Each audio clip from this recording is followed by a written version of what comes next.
A ver, todos hemos visto esa imagen, ¿no? La del simio que se va enderezando paso a paso hasta convertirse en una persona. Una línea recta, súper simple, muy ordenada. Pero, ¿y si esa imagen, esa idea tan famosa de la evolución, estuviera básicamente equivocada? Porque la historia real, la que está escrita en huesos de hace miles de años y en nuestro propio ADN, no es para nada una línea. Es más bien un laberinto. Uno increíblemente enredado y, la verdad, mucho más fascinante. Para entender la dimensión de lo que sabemos ahora, primero tenemos que recordar esa historia clásica. Sí, esa, la versión que seguramente nos enseñaron en la escuela. Se le conoce como la marcha del progreso. La idea es muy limpia. Una especie le da paso a la siguiente en una escalera evolutiva perfecta. ¿Y quién está en la cima? Nosotros, el Homo sapiens. Suena lógico, ¿verdad? El problema es que la simplicidad, muchas veces, esconde una realidad que es muchísimo más caótica.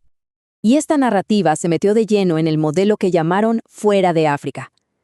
La teoría era que nuestros ancestros directos aparecieron en un solo lugar, como un jardín del Edén en África, y desde ahí, al expandirse, simplemente reemplazaron a las otras especies humanas, como los neandertales, sin mezclarse, sin interactuar, simplemente los borraron del mapa. Bueno, y aquí es justo donde la historia da un giro de 180 grados, porque empezaron a aparecer nuevas pistas en los huesos y, lo más sorprendente, en nuestro propio ADN, que han hecho pedazos esa idea tan simple y lineal. Y lo curioso es que las primeras dudas sobre esta historia tan sencilla no salieron de un laboratorio de genética, sino del polvo de las excavaciones. Los propios fósiles empezaron a contar una historia diferente, una mucho más complicada. Los paleontólogos se encontraron con un problema, una categoría entera de fósiles que no encajaba en ninguna caja. No eran ni Homo erectus ni tampoco Homo sapiens como nosotros. Eran una mezcla, un mosaico rarísimo de rasgos antiguos y rasgos nuevos. Si vemos las características, los sapiens arcaicos parecen el eslabón perfecto entre el Homo erectus y nosotros. Su cerebro ya era más grande, el cráneo menos alargado, pero aquí está el detalle clave. No eran todos iguales, para nada. Eran increíblemente diferentes dependiendo de dónde se encontraran sus restos. Y esto lo que quería decir es que, en lugar de un único linaje que nos llevaba a nosotros, teníamos poblaciones con, digamos, sabores regionales. Los fósiles de África, los de Europa, los de Asia, todos mostraban diferencias muy marcadas. Parecía que había varias historias evolutivas sucediendo al mismo tiempo.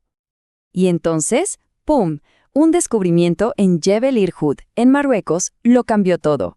Un fósil con una cara que podría pasar por la de una persona de hoy, pero que tenía 315.000 años. De un solo golpe, esto destrozó la idea de que nuestra especie apenas tenía 200.000 años. A ver, si los fósiles habían creado un rompecabezas que ya era fascinante, el análisis de ADN antiguo no fue una pieza más, fue la bomba que hizo estallar todo el tablero, conectando las cosas de una forma que nadie se esperaba. Cuando se logró secuenciar el genoma de los neandertales, se descubrió algo que sacudió los cimientos de la paleoantropología. Las poblaciones humanas actuales de fuera de África llevan en su ADN cerca de un 2% de herencia neandertal. Era la prueba definitiva. No solo los reemplazamos, tuvimos hijos con ellos. Y esperen, que la historia no acaba ahí. Poco después, encontraron ADN de otro grupo humano antiguo, los denisovanos, principalmente en la gente de Asia y Oceanía. O sea, nuestro árbol familiar no era un tronco, era una red de ramas que se cruzaban. Y los ecos de esos parientes extintos, pues, siguen viviendo dentro de nosotros. Toda esta evidencia nos obliga a, literalmente, tirar a la basura la vieja idea de la escalera. La evolución humana no es una línea recta, es un arbusto, uno muy denso, muy desordenado, con ramas que se separan y que luego, de forma inesperada, se vuelven a juntar. Pero si ya el panorama parecía complejo, la mayor sorpresa de todas estaba por venir, y estaba oculta no en Europa o Asia, sino en el ADN de las poblaciones modernas de África Occidental. Y aquí viene lo increíble. Los análisis genéticos encontraron que algunas poblaciones de África Occidental heredaron entre un 2 y un 19% de su ADN de una población fantasma. La llaman así porque no tenemos sus fósiles, solo su rastro genético. Y lo más loco es que este linaje se separó de nuestros ancestros incluso antes de que lo hicieran los neandertales. Entonces, ¿cómo unimos todas estas piezas? Fósiles superdiversos, ADN neandertal, poblaciones fantasma. Todo esto apunta a un modelo radicalmente nuevo, el origen panafricano. La idea central es esta. Hay que olvidarse de un único punto de origen, de ese jardín del Edén. Nuestra especie no nació en un solo lugar, sino en toda una red. Imaginemos un mosaico de poblaciones distintas, regadas por todo el continente africano, que durante cientos de miles de años estuvieron a veces conectadas y a veces aisladas, intercambiando genes y cultura. Y ojo con este dato que es alucinante. La diversidad genética que había dentro de estos antiguos grupos africanos era mayor que la que existe hoy entre, por ejemplo, una persona de Europa y una de Asia. El verdadero crisol de la humanidad, su máxima diversidad, estaba dentro de África. Y no solo se intercambiaban genes, también se compartían innovaciones.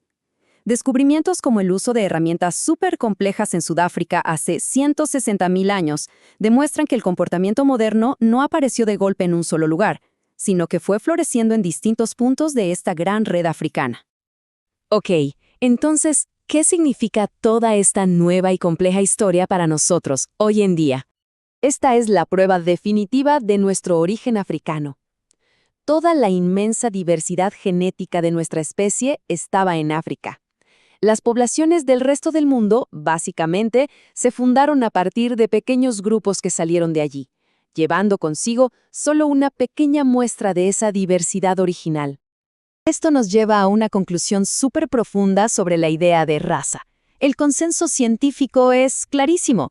Es una construcción social, no una realidad biológica. Como dice la cita, nuestras diferencias físicas, como el color de la piel o de los ojos, son solo ajustes de pintura muy recientes, adaptaciones superficiales a distintos climas, pero sobre una estructura genética que es prácticamente idéntica.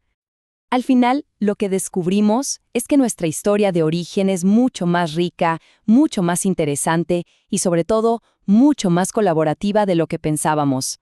No somos la cima de una escalera. Somos el resultado, por ahora, de un río trenzado, de una red inmensa y antigua de ancestros que se encontraron, se separaron y se volvieron a encontrar a lo largo de milenios.